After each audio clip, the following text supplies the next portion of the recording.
안녕하세요. 돈이 되는 강한 특허를 만드는 이동기 변리사입니다. 여러분, 우리 특허 단톡방 생긴 거 아시죠? 벌써 일주일 만에 100분 가까이 참여해 주셔서 벌써 왕성하게 활발하게 이야기들이 오가고 있습니다. 이 특허 단톡방에 예비 창업가 분께서 질문을 올려주셨습니다. 식품 특허는 어떤 식으로 가능한지 여쭤봐도 될까요? 기존의 특허라는 게 자연에서 나오는 과학 원리를 이용한 것이 특허라는데 식품의 경우에는 어떻게 적용될 수 있을까요? 라고 질문을 주셨고요. 여기에 대해서 제가 이렇게 답을 드렸습니다. 예비 창업가님, 음식 특허도 결국 특허이기 때문에 진보성이라는 요건을 갖춰야 합니다. 따라서 기존의 음식을 만들던 방식이나 결과물을 단순하게 변형한 것은 특허를 받을 수 없고, 특히 제조 방법을 독창적인 방법으로 새로이 만드는 경우에 가능합니다라고 답을 드렸습니다.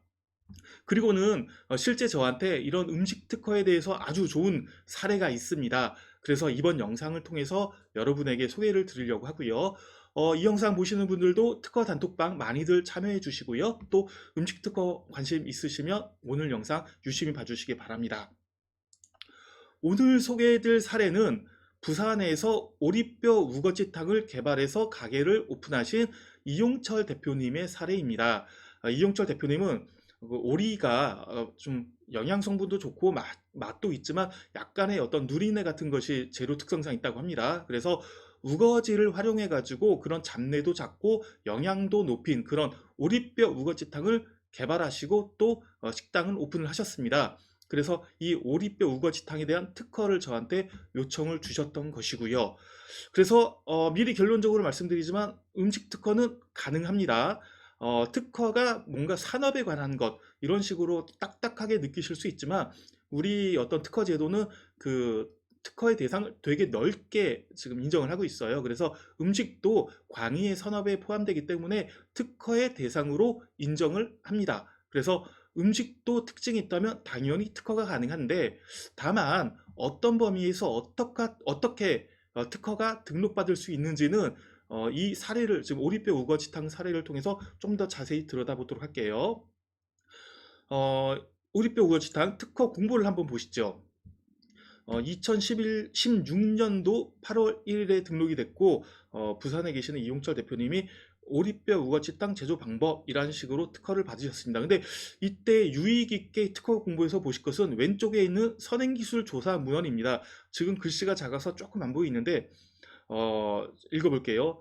선행기술이 이겁니다. 연천농장 오리뼈 배추 우거지탕 네이버 블로그 이러면서 특정 주소가 있습니다. 보통 선행기술 그러면은 먼저 특허 출원됐던 그런 것들이 선행기술 인정이 되는데 지금 같은 경우에는 우리가 오리뼈 우거지탕에 관한 특허를 주십시오라고 했더니 심사관이 선행기술에 이런 게 있습니다라고 제시하면서 이것 때문에 진보성이 좀 없어 보이는데요라고 제시를 했고 그 선행기술이란 것은 결국 블로그에서 어떤 개인이 오리뼈하고 배추를 우거지하고 넣어서 오리뼈 배추 우거지탕을 만들었습니다라는 식으로 블로그에 올린 겁니다. 그래서 나름의 어떤 레시피 뭐 등을 가지고서 이렇게 만들면 오리뼈와 또 배추와 우거지로 맛있는 탕을 끓일 수 있습니다라고 올렸던 것이 선행기술로 인용이 돼가지고 심사관이 진보성이 좀 없어 보이는데요라고 얘기를 한 겁니다. 맞습니다. 이런 블로그도 선행기술로 인정이 충분히 될 수가 있습니다. 자, 중요한 것은 음식은 어떤 재료를 가지고 어떤 음식 결과물을 만들었습니다라고 했을 때 그 자체가 어떤 다른 사람들이 이미 해먹었던 음식이라면 약간의 다른 재료, 약간의 다른 방법, 제조 방법 또는 약간의 다른 어떤 그 모양새가 다르다고 하더라도 특허가 되는 것은 아닙니다. 특허는 결국 진보성이 있어야 되기 때문에 기존에 이런 비슷한 재료를 가지고 비슷한 음식을 만들었다면 그러한 기존의 음식보다 진보된 부분이 있어야 됩니다. 그래서 결과적으로는 음식 특허는 그냥 조금 다른 재료, 조금 다른 레시피를 가지고서 특허를 받을 수 있는 것은 아니고요.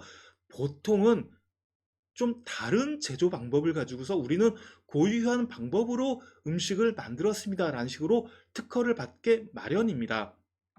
그래서 지금 이 오리뼈 우거지탕의 경우에도 지금 이 제조 단계를 좀 여러 가지를 나눴는데요. 오리뼈 준비 단계, 잡냄새 제거 단계, 오리뼈 육수 제조 단계, 탕 국물 제조 1단계, 탕 국물 제조 2단계, 거름 단계, 부재료 준비 단계, 부재료 볶음 단계, 가열 단계, 이러한 한 9가지 단계에 걸쳐서 이 탕을, 오리뼈 우거지 탕을 만들었습니다 라는 식으로 특허를 받을 수가 있었던 겁니다. 그래서 보통은 음식 특허는 음식 결과적인 결과물로 특허를 받는 게 아니라 보통은 이렇게 제조 방법으로 특허를 받을 수 있다는 것 좀 유념해 주시고요. 그러면 또 한 가지 궁금하실 겁니다. 이렇게 음식에 대해서 특허를 받으면 과연 무엇이 좋을까? 실제로 식을 개발을 하시고 음식점에서 이거를 판매를 하시는 분들은 많이들 고민을 하십니다. 특허를 받으면 좋을 것 같긴 한데 뭐가 좋을까? 여기 대해서는 마침 이용철 대표님이 제가 인터뷰를 득한 게 있어가지고 인터뷰에서 특허를 받아서 뭐가 좋으셨어요? 라고 여쭤보고 답을 받은 게 있으니까 그 영상으로 한번 가름을 해보시죠. 여러 가지 나오거든요. 첫 번째는 제일 많이 나오는 반응이 호기심. 야, 특허받은 음식이라는데 어떤 음식일까? 그리고 두 번째는 이제 제가 간판 메뉴를 저희 매장 간판에 활용을 했잖아요. 이름 자체가 오리뼈 우거지탕이다 보니까 처음 보는 메뉴지만은 낯설지는 않은 거예요. 오리뼈 우거지탕만 놓고 보면은 지금 매출이 2배 이상 한 3배 정도 되고, 그리고 오픈해서 20일 날 오픈을 했는데 첫날, 두 번째 날, 세 번째 날 며칠 동안은 100% 식사 손님 100%가 오리뼈 우거지탕을 찾으셨거든요. 네, 이용철 대표님의 인터뷰에 따르면 특허를 받았다라고 했을 때 손님들이 특허받은 음식이야? 라고 하면서 일단 관심을 끌고 더욱 좋은 호감으로 그 음식을 주문할 수 있게 유인하는 또 이끌어내는 그런 효과가 있다는 게 이용철 대표님의 말씀이셨습니다.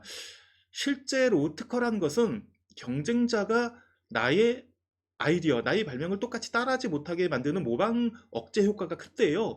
음식 특허의 경우에는 말씀드린 것처럼 제조 방법을, 제조 단계를 가지고서 특허를 이제 받는 게 좀 위주다 보니까 경쟁사에서 나와 똑같은 제조 방법으로 이 음식을 만든다를 막아내기보다는 그 이전에 고객들에게 내 음식에 이렇게 특허를 받을 만큼 좋습니다라는 그런 뭔가 호감을 끌어내고 좀 더 매출을 끌어올리는데 더 직접적인 효과가 있다는 것을 여러분이 알아두시면 좋겠습니다.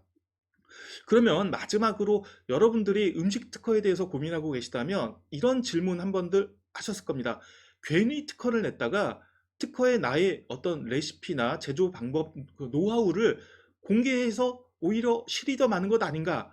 라는 의아함 가지시는 분들 당연히 있을 겁니다. 그런데 여러분 이걸 기억해 두셔야 됩니다. 특허에서 음식 특허를 등록받는 과정에서는 물론 제조 방법을 공개를 하는데요. 이때 제조 방법에 관여된 게 뭐가 있죠?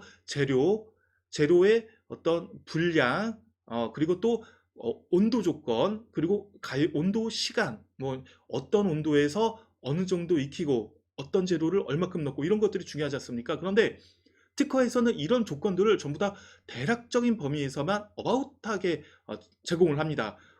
재료를 예를 들어서 오리뼈는 100g에서 200g 사이, 또 온도는 1시간에서 2시간 사이, 또 온도는 뭐 80도에서 120도 사이, 이런 식으로 어바웃하게만 내고 공개를 하고 또 특허를 등록을 받게 됩니다. 그런데 음식이란 건 정말 미묘한 정확한 수치, 또 정확한 온도, 오죽하면 계량컵으로 또 이제 초시계를 가지고서 이렇게 음식을 하는 경우도 많은데 특허에서 공개한 이런 어바웃한 내용 가지고는 어느 정도는 가늠할 수 있겠지만 실제 그 음식이 내는 아주 본연의 맛을 그대로 구현해내는 것은 어렵습니다.